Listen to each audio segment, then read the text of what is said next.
Local publication is an opportunity for a researcher-writer to use acquired knowledge and skills to influence the climate of opinion and behavior of people in the public realm. There are many excellent local publications that publish opinion essays from readers, but for the purpose of this assignment, we will direct our focus on the Connecticut Mirror, since it is very accessible, not behind a paywall, and since its Connecticut ViewPoints section actively solicits commentary from Connecticut residents. As you can see from scrolling through the headlines of the ViewPoints articles, these are short, persuasive essays that tend to focus on Connecticut issues. Sometimes they are written by a politician, activist, or expert, but most of these articles are written by regular folk in response to experiences they've had in the workplace, as in the example of protecting nurses, beliefs they hold about society, as in the example of the Teacher Appreciation Day article, or concerns they have about pending legislation, as in the article about stoned drivers. The editors recommend a 750-word limit, but as you can see, some of the articles are shorter and some are longer. Maybe the research topic you are working with is clearly rooted in a local issue. If you are researching something that relates to your current workplace experience, it is likely that this experience is tied to a local context.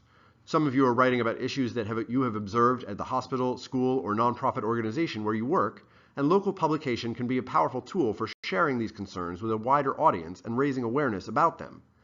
For those of you who may have started thinking more globally, however, it is a useful thought experiment to consider how your research topic might be approached from a local angle.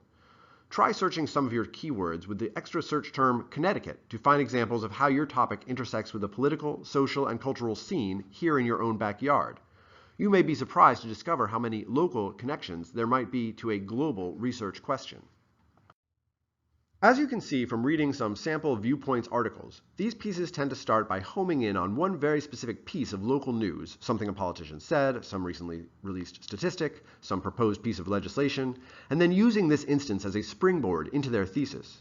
Usually the article starts with a discussion of local news, but sometimes the ViewPoints articles address national level topics.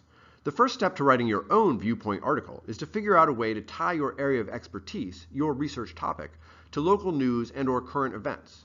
It is theoretically possible to submit a ViewPoints article that lacks a local angle, but it is clearly the case that the editor gives preference to pieces that include at least some element of a Connecticut-based frame of reference. This local connection may be central to the discussion, as in the case of a Connecticut Parks employee proposing a state law to address littering in the parks, but it might also be more peripheral. An article about skin cancer prevention, for example, might start off by noting how Connecticut's skin cancer rates compare with other states, and then observing that suntanning season is right around the corner, thereby clearing the way for a conversation that is pitched to Connecticut readers, even if it might not say anything else about Connecticut in the remainder of the piece.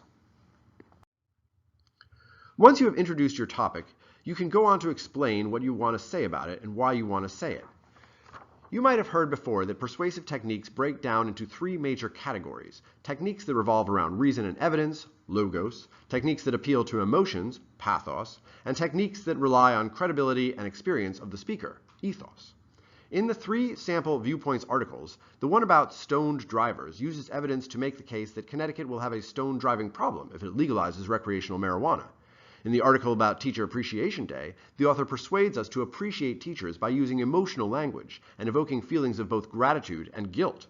In the article about protecting nurses, the author points to his own professional experience as evidence that healthcare workers require additional workplace protections.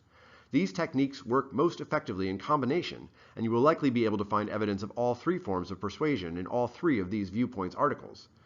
One way of generating content for your article is to challenge yourself to sketch out one logical argument, one emotional argument, and one argument based on your own expertise, and then to write a paragraph around each argument. As you begin to translate your ideas into sentences and paragraphs, please notice that ViewPoints articles tend to have shorter paragraphs than what you are typically used to writing in academia. Sometimes paragraphs are a single sentence. Experiment with ways of breaking up your paragraphs so that they resemble the ViewPoints articles you see online.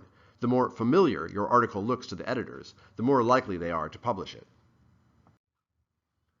Finally, don't forget to finish your article with a strong final sentence that provides a clear sense of closure. Each of the sample articles provide good examples of how short, strong sentences can wrap up an argument with confidence and professionalism.